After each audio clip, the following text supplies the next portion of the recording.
Good morning, students. Today's class is on palm, and I am Dr. Vijisha Falgunan, Professor of Anatomy. So let us move on to the details of palm. Actually, you have classes on palm as in two parts. Okay, so in part one, we'll be covering up the palmar aspect of hand, the superficial fascia, the deep fascia and its various modification, and about the intrinsic muscles of hand. Okay, you have around 20 intrinsic muscles in hand, and we are going to study about it in detail. So now this is your hand. This as such you call it as hand. Okay, hand has got two surfaces. This surface you call it as a palm, and the other surface you call it as the dorsum of hand. Okay, so this part you call it as the palm, and this part you call it as the dorsum of hand. Before going into the actual structures present within the palm, it is mandatory to learn about the bones of the palm. Okay, so you have bones of the palm. So starting with carpals, metacarpals, and phalanges. So carpals, you have around 8 bones which are arranged in 2 rows, in proximal and distal rows. So in the number of 4, you will have a proximal row, and a number of 4 small bones, you will have a distal row. So the proximal and distal row will be aligned accordingly somewhere near your wrist. Then adjacent to the carpal bones, you have metacarpals. These long, small bones, you call it as metacarpal bones. You have 5 in number, which is numbered from the side of the thumb as 1, 2, 3, 4, 5 metacarpals. Okay. Beyond that, in the fingers, these small bones, you call it as phalanges. Okay. Other than in the thumb, in all the medial 4 digits, you have 3 phalanges.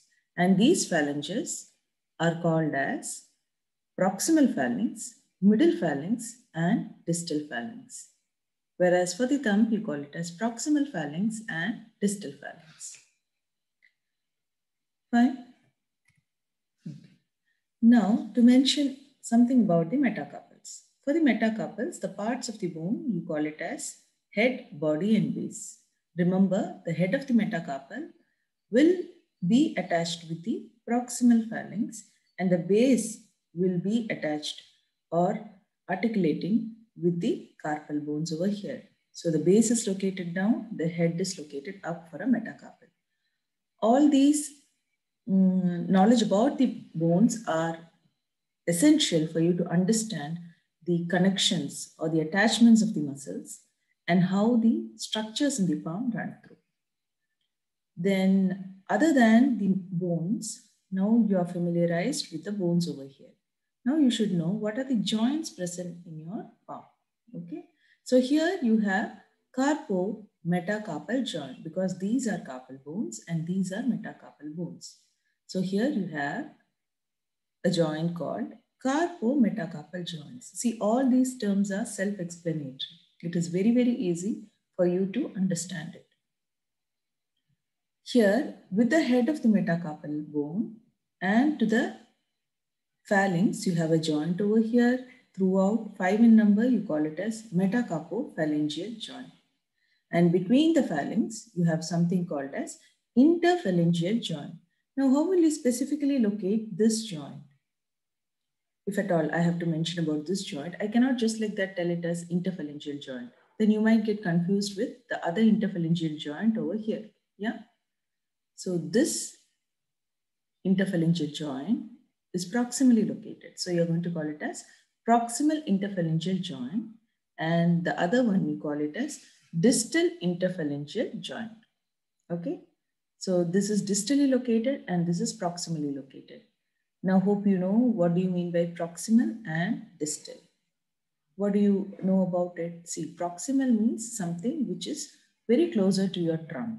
Okay. So those structures, you call it as proximally attached. Any part of the structure will have 2 ends. One is proximal, the other one is distal. Distal is defined as a structure which is present a little distant to the trunk. Likewise, in the palm, these portions are much closer to the trunk compared to these distant portion. So these structures are called as distal phalanx, distal interphalangeal joint, and these are called as proximal interphalangeal joint and proximal phalanx. In between, you have the middle phalanx. Likewise, it is applied for any structure. Now, this picture shows you the normal hand and how actually the bones are arranged in our hand. Okay, see here, it is at this level you have your carpal bones attached. Here you will have your metacarpals, followed by, or beyond that you have the phalanges attached. Okay. Now some features about the skin of the palm. So you all just look into your palm. What do you see there? You see a little toughened or a thick skin, yes? Are there any hairs there? No, it is a hairless region. Palm is an example of a thick skin, yeah? Thick skin, which you'll be learning in your histology. So other than your skin texture, what do you see? You see several creases, yes? You see so many flexure creases where we flex our palm, yeah? Then what is so special there? Sometimes when you get nervous, you get a lot of sweat in your hand, yeah? That means you have plenty of sweat glands present in large numbers, okay? Other than that, the important nerve supply of the palm is given by two nerves. One is ulnar nerve, the other one is median nerve. Okay, so two nerves will supply the palm. Specifically, a branch of these two nerves, which I will be telling you later. So these are the distant creases present at the palm level. See this crease, if you compare with that of your skin, with that of your palm, you will know the crease is a horizontal crease over here, which will be exactly over the level of metacarpophalangeal joint. Okay. Then here you have two bony landmarks. Just at the base of the thumb, a small bony projection, which you call it as a tubercle of scaphoid. Scaphoid is one of the carpal bones. Similarly, on the ulnar side, at the base of the hand, you have pisiform bone. This is again one of the carpal bones. Okay. Now, you should know something about the synovial flexor sheath. So once you start dissecting your palm, you will come across several structures. Yeah. So you already know that we have plenty of flexors and extensors in our forearm, and these flexors and extensor muscle will become tendon and pass through the flexor retinaculum or extensor retinaculum and enter into the palm or hand. Yeah, dorsum of hand or palm. So when it is entering, it is in the form of long tendons. These tendons, and there are plenty of tendons. There are almost 4 tendons in flexor digitorum superficialis, 4 tendons in flexor digitorum profundus. Then you have a flexor pollicis longus. So there are several tendons running through. Yeah. So actually these tendons might cause friction. So in order to avoid this, they are covered with very nice sleeve. First one you call it as synovial flexor sheath. Okay. So whatever you see here in blue color in this picture are nothing but the synovial flexor sheath. Yeah. So in the hand, the tendons of flexor digitorum superficialis and profundus muscles has a common synovial sheath. You call it as ulnar bursa. See, this is the ulnar bursa. Okay. They are common. It is a cover. Remember it as a cover, which is common for the tendon of flexor digitorum superficialis and flexor digitorum profundus. Okay. But this ulnar bursa is continuous only with the tendon which is going to the little finger. Okay. The rest of the coverings of the tendon will be abruptly stopped at the middle of the palm, like how you see it in the diagram. Okay. So this portion you call it as ulnar bursa. And the other one, the flexor pollicis longus tendon, has its own synovial sheath, which you call it as radial bursa. that passes into the thumb. So, you know, the flexor pollicis longus. Pollicis refers to something which is going to the thumb. Okay. So, this flexor pollicis longus, which is going to the thumb, will be covered by an independent separate sheath, which you call it as radial bursa. What does these sheaths do? As I already told you, these sheaths allow the long tendons to move smoothly with a minimum of friction beneath the flexor retinaculum and the fibrous flexor sheath. So it serves this purpose. What is it? It allows the long tendons to move smoothly with the minimum friction. So it avoids friction. It is simple as that. Now, the skin of the palm, as I already told you, are supplied by two nerves. What are they? One is median nerve, the other one is ulnar nerve. So the root value of it is C6, C7 and C8. Okay. Then once we reflect the skin of the palm, which is a little tougher, okay, immediately we find the superficial fascia. In the superficial fascia, what do you find? You find a subcutaneous muscle. Unlike in other regions, in the palm, you have a subcutaneous muscle, which you call it as palmaris brevis. Okay, so this is the muscle which is subcutaneously present in the skin. So when you dissect the palm, you should be meticulously dissecting the palmaris brevis. Otherwise, it would get reflected along with the skin. The next layer is the deep fascia. Deep fascia of the palm will take some modifications, or they are specifically designed to do some major functions in the palm. So you have a flexor retinaculum, which is a modification of deep fascia. Then number 2, you have palmar aponeurosis. And number 3, fibrous flexor sheath of fingers. The palmaris brevis muscle, something about it. The muscle, which I told you, is a subcutaneous muscle. Yeah. So the palmaris brevis muscle arises from the flexor retinaculum and palmar aponeurosis. Palmar aponeurosis is another deep fascia modification which is present at the center of the palm. See here, it will be present over here. Look at the diagram. It will be present over here. Okay.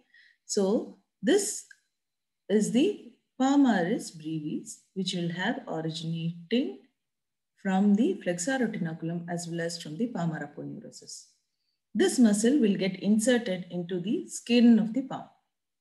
Okay, and this muscle is supplied by the superficial branch of ulnar nerve. So remember, the palmaris brevis is supplied by ulnar nerve. Ulnar nerve has got two branches in the palm. One is superficial branch, the other one is deep branch. The superficial branch is going to supply the ulnar nerve.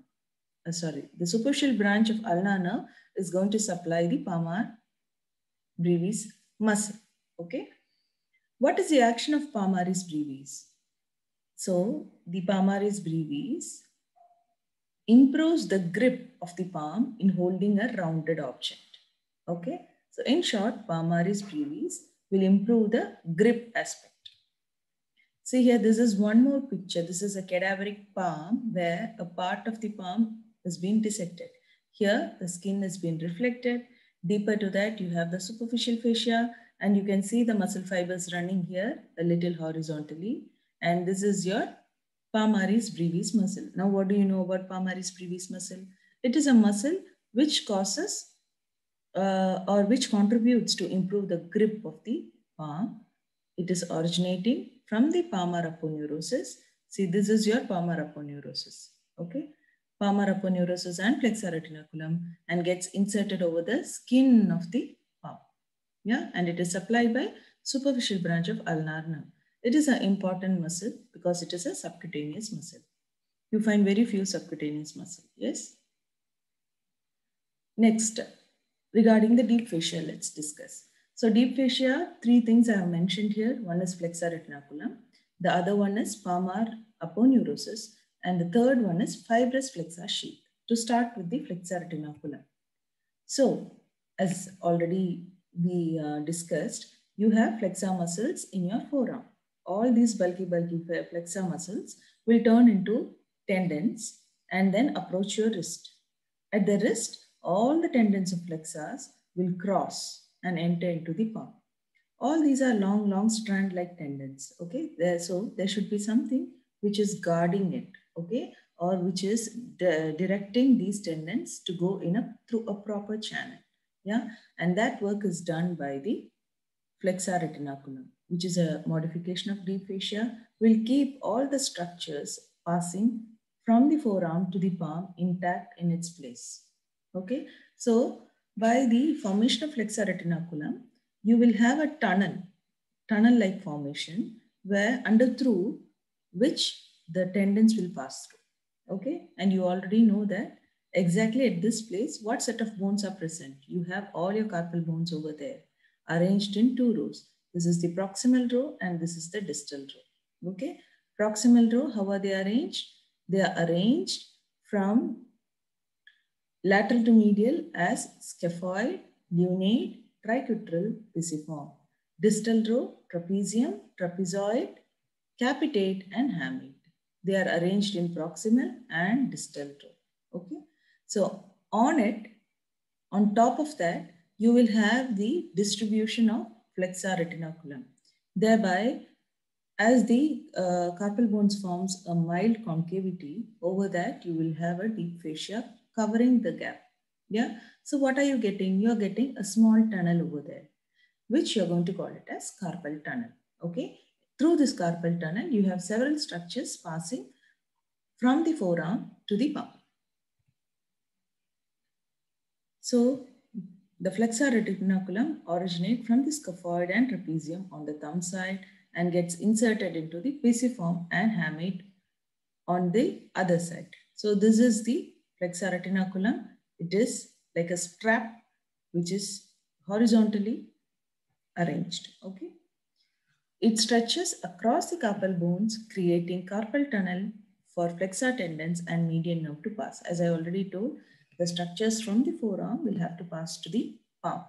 And it is going through the tunnel formed by flexor retinaculum and the carpal bones, which you're going to call it as carpal tunnel. Right? So here there is one more picture which shows the arrangement of the flexor retinaculum. See here, scaphoid, trapezium on one end, pisiform and hamate on the other end. So the flexor retinaculum is distributed in this way over the carpal bones. So through that you have a gap. That is why you call it as a carpal tunnel. See here, this is a cross section at the level of the wrist where you will be able to appreciate the thenar eminence, hypothenar eminence. Thenar and hypothenar eminence are nothing but the bulge which you see just at the base of the thumb over here. This elevation you call it as, or projection you call it as thenar eminence, and this you call it as hypothenar eminence. Okay. So you see, these are the carpal bones. See 1, 2, 3, 4. Okay, be it at the level of proximal row or distal row, you see 4 carpal bones. Then you see small, small rounded structures, which are nothing but the cut sections of the tendons passing under the flexor retinaculum. And here there is a yellow colored structure. Yellow refers to or depicts nerve. So this is your median nerve, which is passing on again under the flexor retinaculum.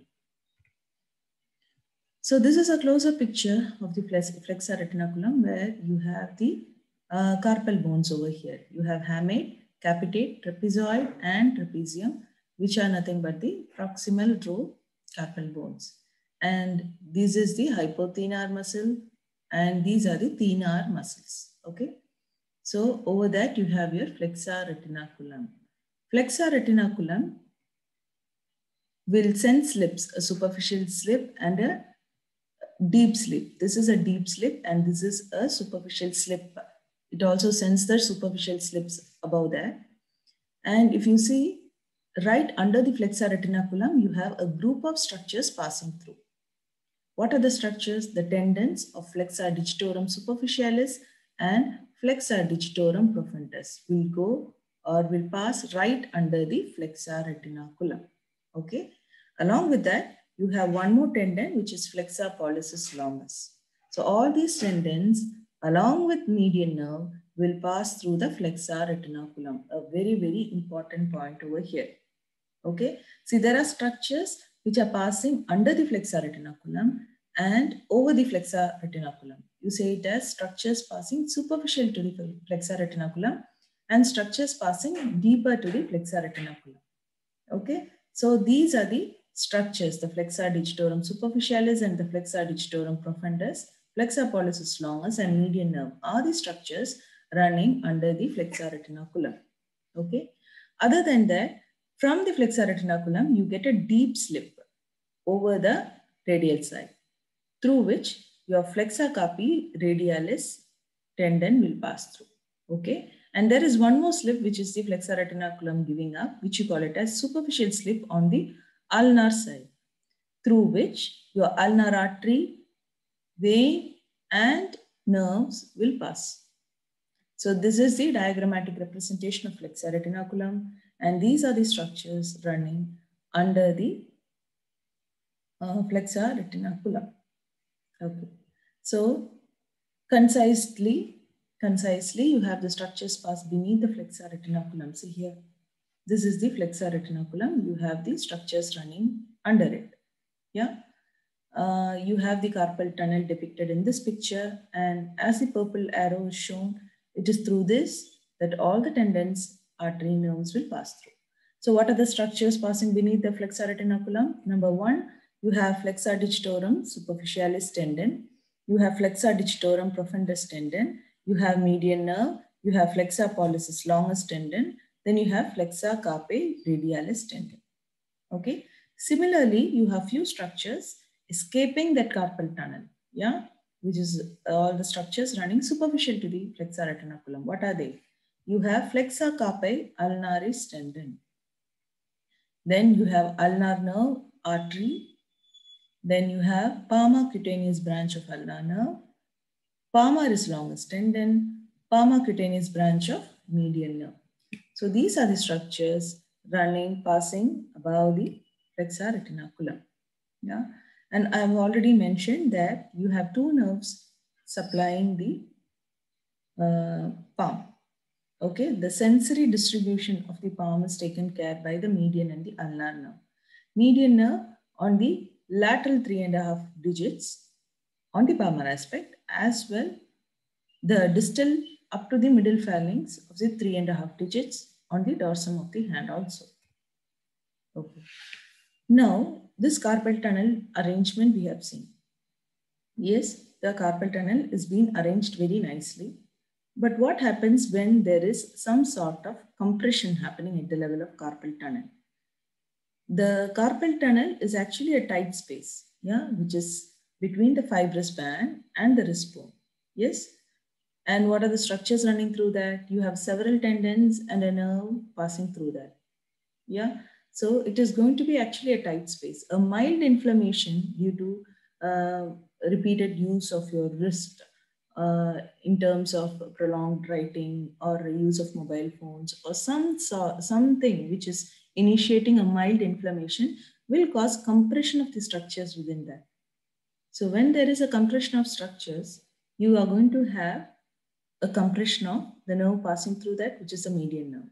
So median nerve is going to suffer there. It is going to be compressed, thereby giving rise to some signs or symptoms. Yeah, what is that?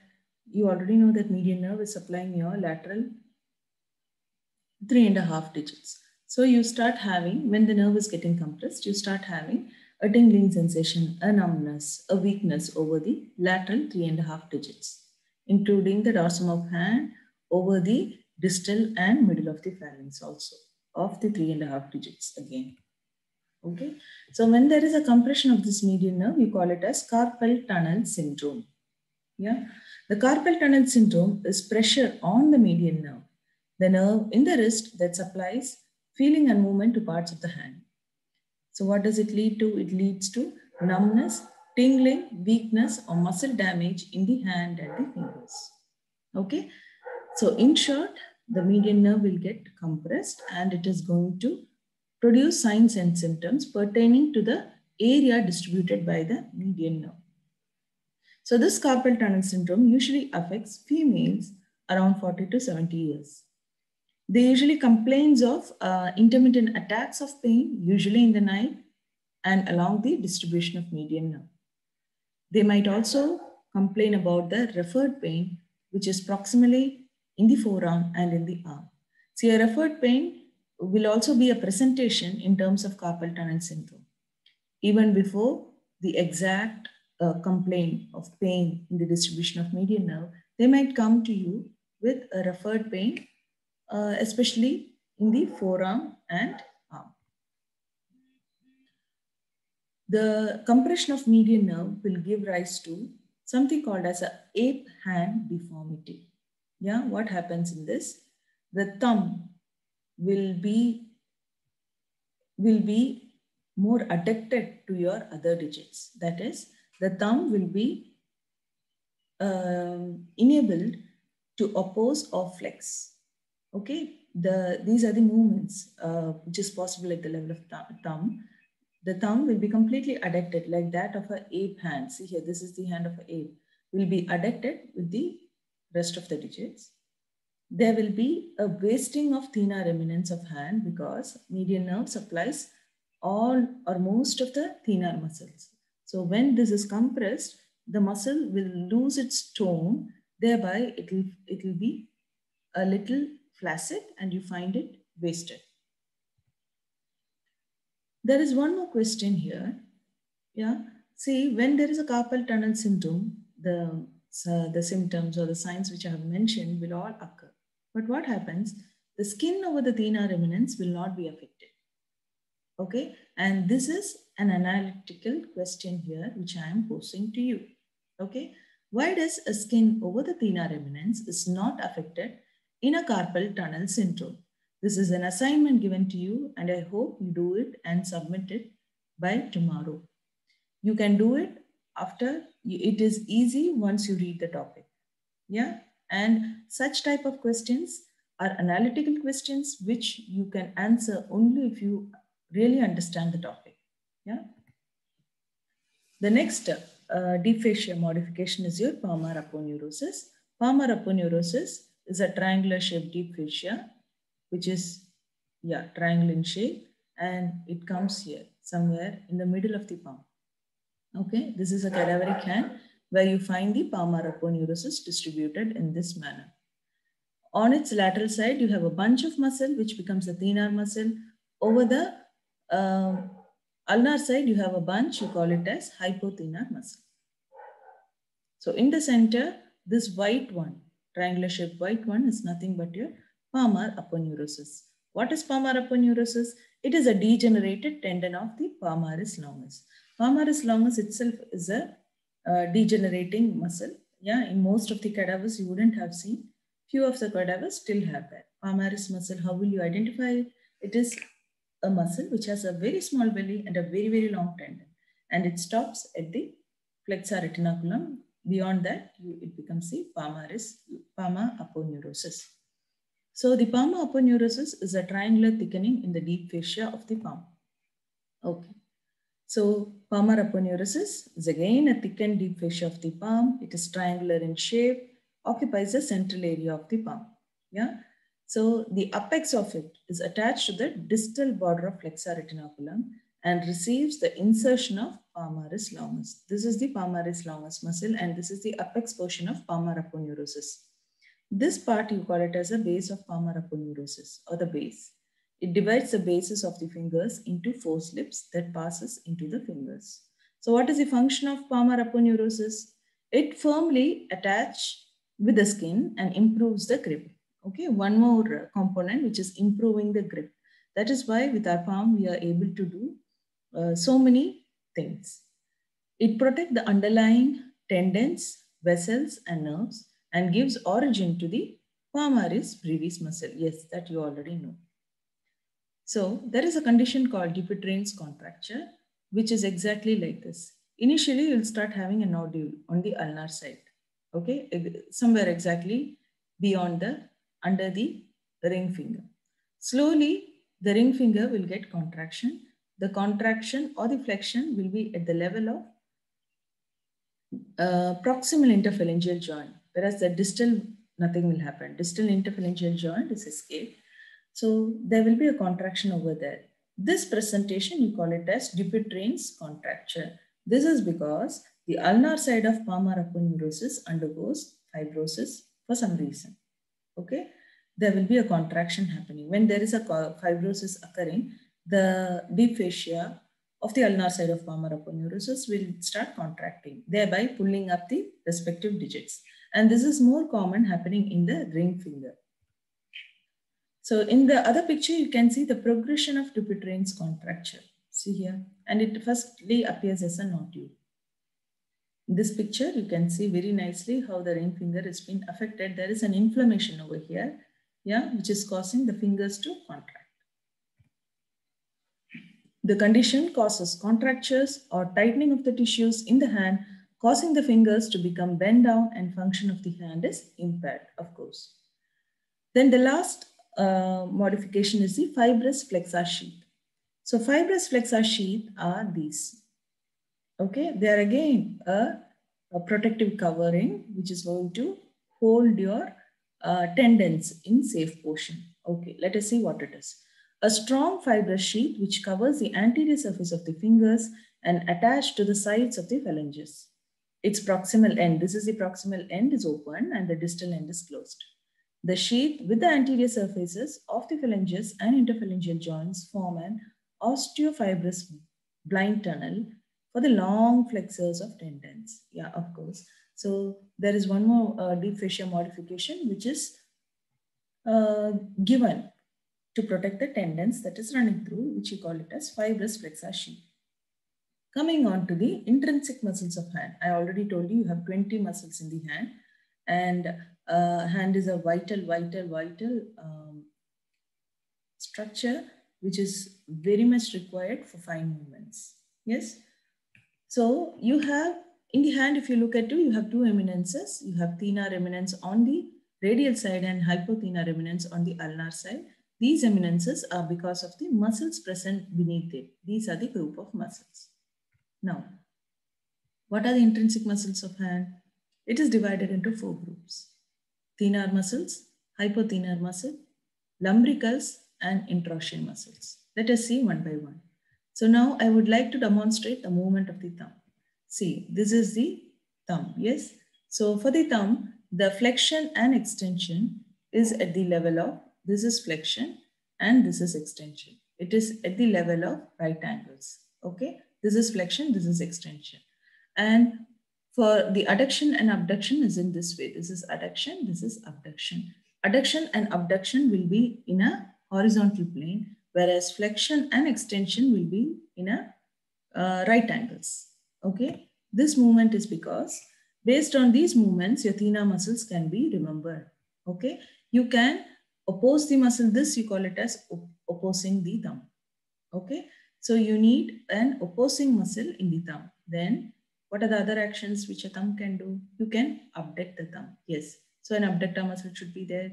Then you can flex the thumb. Yes, again a flexor should be there, and you can also adduct the thumb. So an adductor muscle should also be there, okay? And you already know that we refer thumb as pollicis. So combine everything together. Starting, you have an opponent's pollicis, you have an abductor pollicis brevis, flexor pollicis brevis, and an adductor pollicis. So 4 muscles on the thenar side.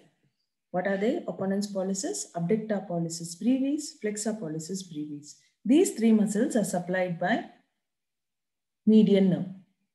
Okay, median nerve. I'm not going in detail about the origin and insertion. So here in this picture, you can see this is the abductor pollicis brevis, flexor pollicis brevis, and deeper to that, you will find the opponent's pollicis. It is actually deeper to this muscle. Yeah. And the 4th muscle on the thenar eminence will be your adductor pollicis. Adductor pollicis has got 2 heads. One is the oblique head and the other one is transverse head, which is attached with the base of the proximal phalanx of the thumb. And this muscle is supplied by ulnar nerve. Remember, all the muscles of thenar are supplied by median nerve, except adductor pollicis, which is supplied by ulnar nerve. What is its function? Adduction of the thumb. Okay. So here all the muscles are being distributed very nicely. So this is abductor pollicis. This is flexor pollicis brevis, opponens pollicis, and adductor pollicis. This picture shows all the muscles of thenar eminence. Other than that, see, these are the tendons. These are the tendons of flexor digitorum. Okay, flexor digitorum. And you can see some worm-like muscles arising from the flexor digitorum profundus and going like this. They are called as the lumbricals. Okay, and here you see some muscle, okay, which is present between the metacarpal bones, between two bones. So those muscles are termed as interosseous. Yeah, it is on the palmar side, so you are going to call it as palmar interosseous muscle. Okay. Then on the hypothenar side, you have again similarly termed or similar action muscles. On the hypothenar side also, as it is concerned or it is related with the little finger, you are going to call it as digiti minimi. You have an abductor digiti minimi, you have a flexor digiti minimi, you have a opponens digiti minimi. 3 muscles over the hypothenar. All these muscles will do the action which is depicted in their name. Okay, abducts the digiti minimi, flexes the digiti minimi, causes opposing action of the digiti minimi. All these muscles are supplied by the ulnar branch. Okay, ulnar branch. So this is what I just told you. All these are supplied by ulnar nerve. Yes, again the same picture. Here one more picture which shows you the abductor digiti minimi, opponens digiti minimi. Here they give you a set of thenar muscles. Okay. Now these are in detail about the individual muscles, about its origin, insertion. You need to read that also. I will give you as an assignment. Now, the next group of muscles, lumbricals. As I already mentioned in that diagram, they are worm-like muscles. They originate from the flexor digitorum profundus. They are numbered from lateral to medial side. These are the lumbrical muscles. Okay, 1, 2, 3, 4 over the flexor digitorum profundus. Okay, the origin is from the flexor digitorum profundus. First 1 and 2 are unipinnate, 3 and 4 are bipinnate. Okay, and get inserted into the extensor expansion on the radial side of 2 to 5 digits. Yes, and the radial 2 lumbricals are supplied by median nerve, and the ulnar 2 side are supplied by ulnar nerve. Okay, which is the same as that of the medial 2 slip and lateral 2 slips of the flexor digitorum profundus. This is one more picture showing the lumbricals of hand. Okay. So what is the action of lumbricals? Lumbricals helps in flexion at the metacarpophalangeal joint and extension of the distal and proximal interphalangeal joint. So this is the action done with the help of lumbricals. Okay. Next and the last group of muscles are interossei. Interossei, as the name suggests, a group of muscle present between the bone, and the bone is metacarpal. Okay, adjacent to two metacarpal, you will have a set of muscle. We call it as interossei. If these muscles are located in the palmar aspect, you call it as palmar interossei. On the dorsal aspect, you call it as dorsal interossei. Palmar interossei will have origin from the metacarpal bone and insertion in the proximal phalanx. Action, adduction of the fingers. You can remember it as PAD. Palmar interossei, adduction. Dorsal interossei from the adjoining sides of two metacarpal bones. Insertion over the proximal phalanx. Action, abduction of fingers. Dorsal interossei and abduction. Okay. And these dorsal interossei and palmar interossei are again supplied by deep branch of ulnar nerve. So if you see, most of the nerves, most of the muscles of intrinsic muscles of hand are supplied by deep branch of ulnar nerve, except thenar group of muscles, which are abductor pollicis, flexor pollicis, and opponens pollicis. Okay, other than that, all the muscles are supplied by deep branch of ulnar nerve. Along with that, you have lateral two lumbricals, which is supplied by your median nerve. Okay, so the exceptional part and the whole of the group supplied by a similar nerve should be remembered. These are the introshei. Okay, a little hypertrophied introshei over here. Then again, dorsal introshei in detail. Origin. This is the dorsal introshei, again 4 in number. It is bipinnate from shafts of all metacarpals. Insertion over the proximal phalanges and dorsal expansion of the radial side of index and middle fingers and ulnar side of middle and ring finger. Okay, it abducts the fingers away from the axis of middle fingers. And again, these are supplied by deep branch of ulnar nerve. Blood supply by dorsal metacarpal arteries. Again, the palmar introshei helps in adduction of fingers and dorsal introshei in abduction of the finger. Okay. When there is a total lesion on the median nerve, there will be paralysis of total intrinsic muscles of hand. Yeah. Which will lead to,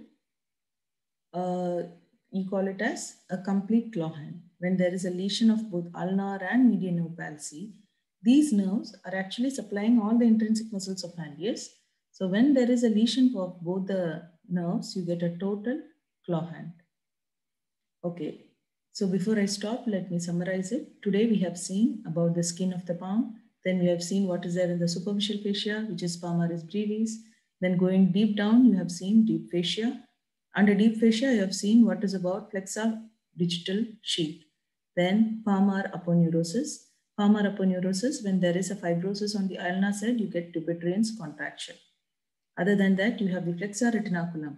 Flexor retinaculum is a disposition of deep fascia across the carpal bones, causing it or forming a tunnel. And you have so many structures running under that, especially your median nerve.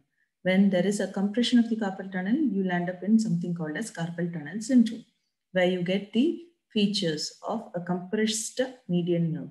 So in the area where you get the distribution of median nerve will suffer. Finally, you will get an ape thumb deformity where your finger will be adducted and your thenar eminence muscles will be wasted.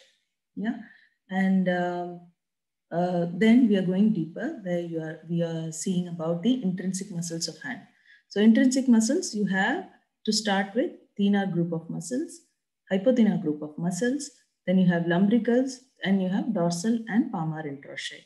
All the muscles of intrinsic muscles of hand are supplied by deep branch of ulnar nerve, except number 1, abductor pollicis, number 2, flexor pollicis, number 3, opponens pollicis, and you have lateral 2 slips of lumbricals, 1 and 2 lumbricals. All these exceptional muscles are supplied by median nerve.